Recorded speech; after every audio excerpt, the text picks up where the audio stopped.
Every once in a while, usually right before worship, somebody will ask me, can we sing some of the old hymns? Can we sing some of those hymns we remember from our youth, from our childhood, from back in the day when our parents were forcing us to go to church? Can we sing some of those old hymns? And usually I say, talk to Marisha. She chooses the hymns. And that it helps if you have specific hymns in mind. Because it may surprise you to learn old hymns means different things to different people. It depends a lot on what kind of church you grew up in, which specific congregation you grew up in, when you grew up. For example, there are hymns that we have that to me are old hymns. I mean, hymns that I remember from my childhood, hymns that I can't remember when there wasn't a time when they were there. I Was There to Hear Your Morning Cry is a hymn that I remember from every single baptism that I remember. It is a quality old hymn that was written in 1984. Ancient. There are older hymns that I know that I don't recall the dates of off the top of my head. On a hill far away stood an old rugged cross, is from sometime in the early 20th century, which for me is really old, and for some of us is slightly old, and as far as hymns go, is pretty new. For the Beauty of the Earth, I just looked at it, 1864. Even older.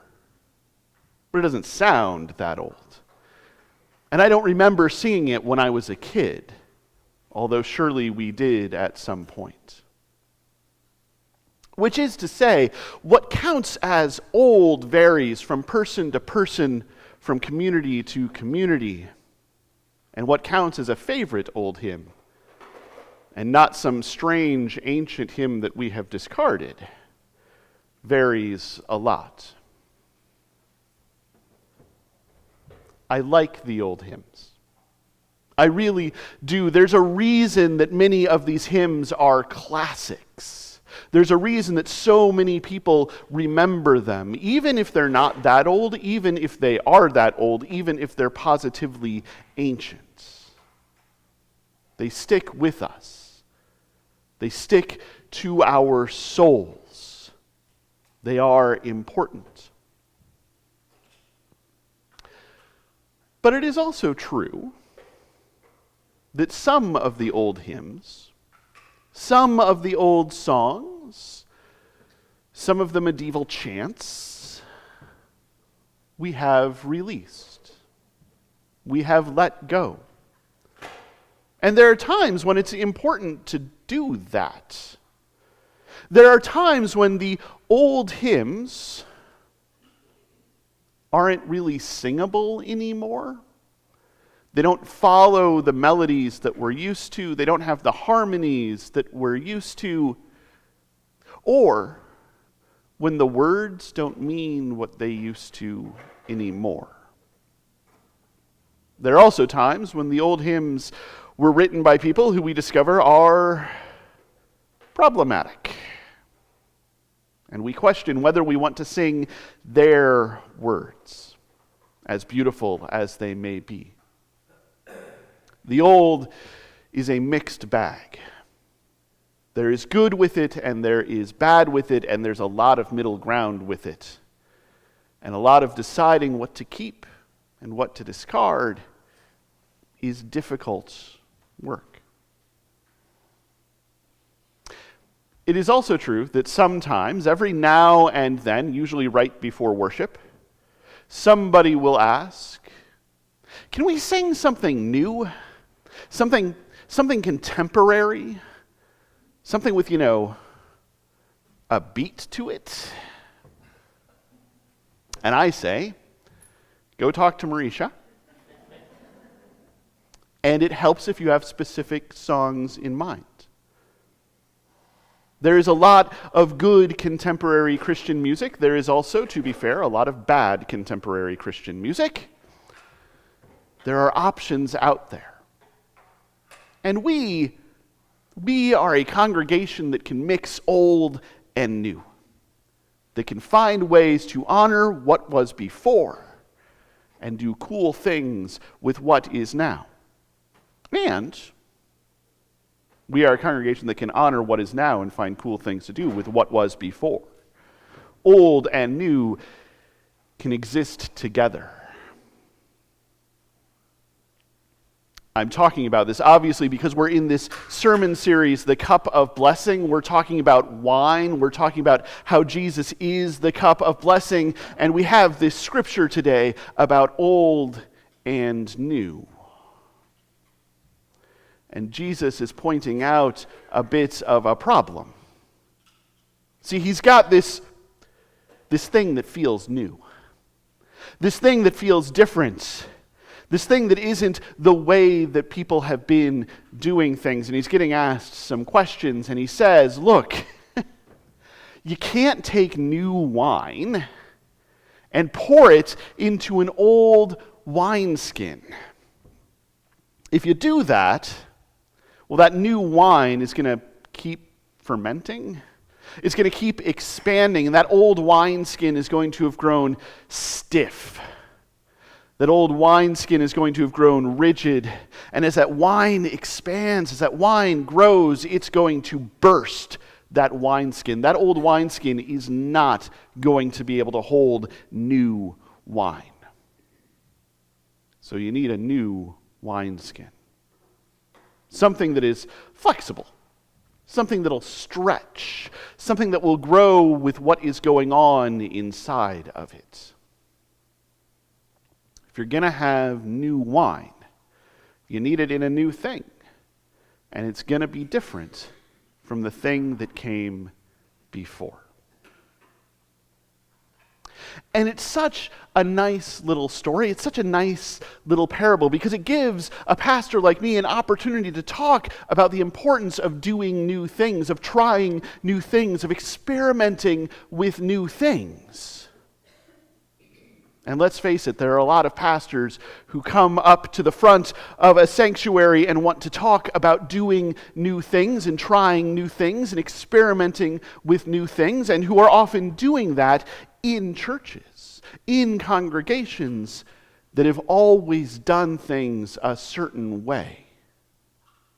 Ever since, 1984 or so. But then Jesus says this thing. Then Jesus says this thing that kind of undercuts the parable a little bit. He says this true thing. Once you've tasted the old wine, you don't want the new stuff.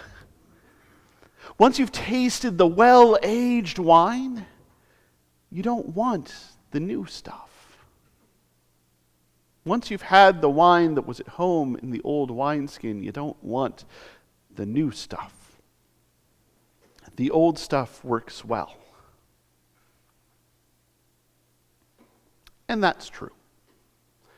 We have tried sometimes to do new stuff, and it hasn't worked. It hasn't felt right. We haven't been at home in it. And we've got the old stuff, and the old stuff feels good. We're used to it. We've been around it. And let's face it, when you find the right old stuff, you love the right old stuff.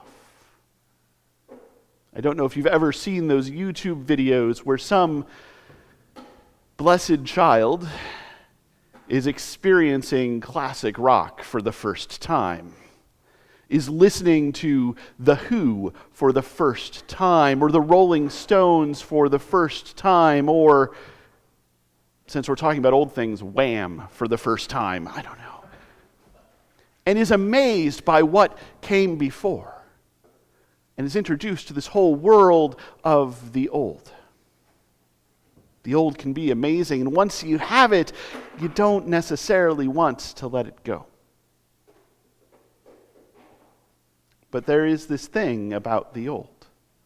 There's this thing about old wine which can be such good, wonderful, amazing wine. It can have such complex flavors. It can have such beautiful bouquets. It can speak to your soul in some way. Even wine that is stored as carefully as possible, sooner or later, turns sour. And wine that is kept in a wineskin is going to turn sour sooner. This is the thing about the old. Eventually, it doesn't work anymore. Even those old hymns, even those classic hymns, even those things that came before and were so wonderful and that we love even now, sooner or later, they don't fit. They start to feel old. They start to feel ancient. They start to not speak to us anymore. Their words lose meaning. Their melodies become confusing. Their harmonies don't sound right. And they start to fade away a bit. They start to not work anymore. And that is a sad thing because we want some of the old stuff. We want some of the old wine. We want some of the old songs. We want some of the old practices. We want some of the old things because they are comfortable, because we grew up with them, because they are the faith that we know. We are stuck with this problem. We need the old, and sometimes it doesn't work anymore. And as I was thinking about this passage, as I was thinking about these two ideas, you can't put new stuff in old things. You can't put new wine in old wineskins, but we love the old wine. What are we going to do? Here is something that I know. The only way to get old things is to start with new things. The only way to have old wine is to start with new wine. The only way to have a wine that develops those complex flavors and those beautiful bouquets is to start with the new stuff that doesn't have those yet and to let it mature. We can see this in the church. We can see this so well in the church. We can see this so easily in the church. The old hymns that we have been curated. They're not all the old hymns, they're the old hymns that have lasted. And over time, new hymns have come in, and they have become the old hymns. They have aged and matured and become part of us. I was there to hear your borning cry is younger than I am. But it is so much a part of this congregation and a part of the United Church of Christ and a part of churches all over America. It has aged into beauty. And over time, new things, new hymns will age gracefully. There is some hymn that is only as old as our youngest person here today. that one day will become an old hymn that people will remember and think of as something that has always been around. That's a metaphor, of course. Here's the reality for so many congregations. Here's a fact about so many congregations. So many congregations are getting grayer and grayer. Older and older, more and more aged. And here is a fact. They won't be that way forever. Because sooner or later, the grays, the older, the aged stop showing up. And unless there are younger, there are newer, there are browner and blonder, well, there won't be new people who can mature and grow and become the next generation of older people. This is a simple fact that unless congregations, including this one, open ourselves up to the possibilities of the new, the possibilities of the young, the possibilities of people who can't just be poured into old wineskins, eventually our own wine will sour,